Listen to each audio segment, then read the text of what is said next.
দুই বন্ধু, গফুর মিয়া আর একজন জয়দেব দাস। দুজনে বহুদিনকার বন্ধু, একে অপরকে ছাড়া থাকতে পারে না। সবসময় তারা দুজনেই চলাফেরা করে।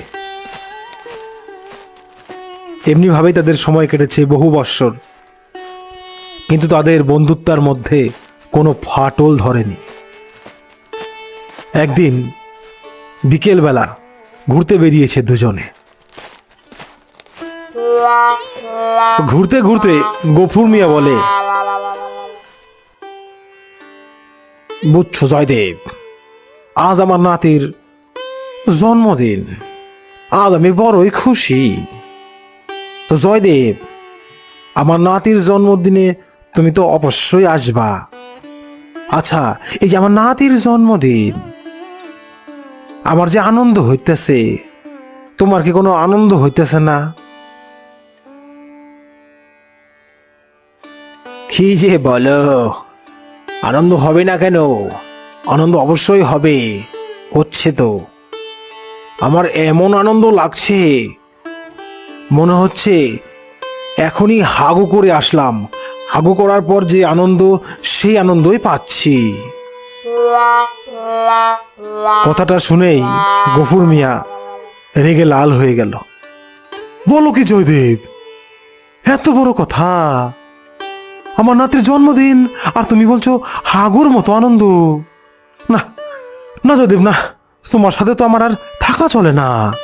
তুমি এত বড় কথা বললা, নাতির জন্মদিনকে তুমি পটির সঙ্গে হাগুর সঙ্গে তুলনা করলা। না, তোমার সঙ্গে আমি আর থাকবো না। বন্ধু গফুর, রাগ করছো কেন? হাগু করার পর মজা হয়, তাই আমি খুশির কথা জাহির করছি। আসলে কিন্তু আমার মনে অন্য কোনো উদ্দেশ্য নাই। না না না না না না, তুমি যে কথা বলছো, খুব বিস্মিত হইলাম। বন্ধুত্বর দান তুমি রাখলা না। তোমার সাথে আমার কোনো আর কথা নাই, আর কোনো কথা নাই। এই বলে গফুর মিয়া চলে গেল। জয়দেব পেছন থেকে ডাকতে শুরু করলো, কিন্তু কোনোভাবেই গফুর মিয়া থামল না। গফুর, এই যে গফুর, আরে শোনো, গফুর, গফুর।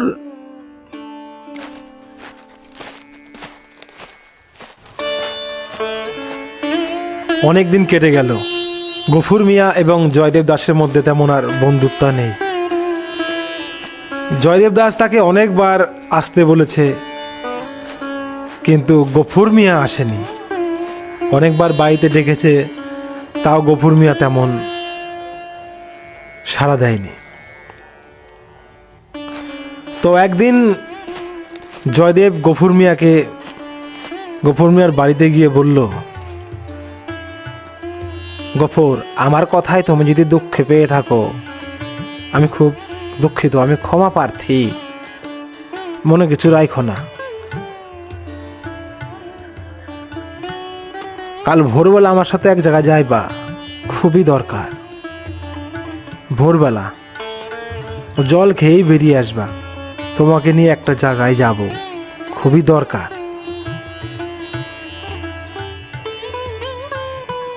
গফুর মিয়া অনেক চিন্তা ভাবনা করে, ঠিক আছে, যাওয়া যাবে। ক্ষমা যখন চাইলা, তখন যাওয়া যায়। অবশ্যই যাব।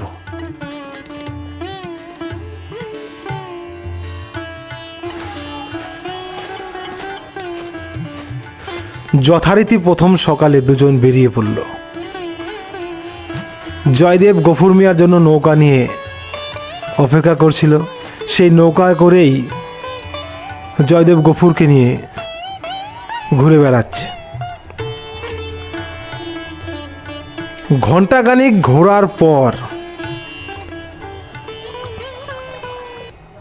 বন্ধু জয়দেব, নৌকা পারে ভিড়াও, আমার তো পেটে খুব পাক দিছে, মনে হয় হাগু পাইছে।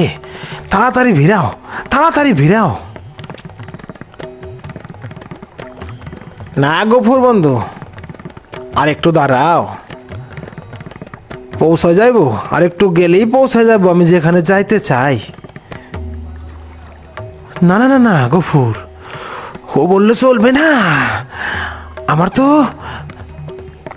জামা কাপড় নষ্ট হওয়ার জো হয়ে গেছে। তুমি তাড়াতাড়ি নৌকাটা পারে ফিরাও, প্রচন্ড হাগু পাইছে। না না না গফুর, আর অল্প তো দাঁড়াও, সহ্য করো। সহ্য হইবে না গফুর, তুমি কি বলতেছো? তাড়াতাড়ি পারে ভিড়াও, আমার তো একদম লেটা ফেটা হয়ে যাবে। ভিড়াও ভিড়াও ভিড়াও বন্ধু ভিড়াও, আগে হাগু করি, তারপরে তুমি যা বলবে তাই শুনবো, যা বলবা তাই শুনবো।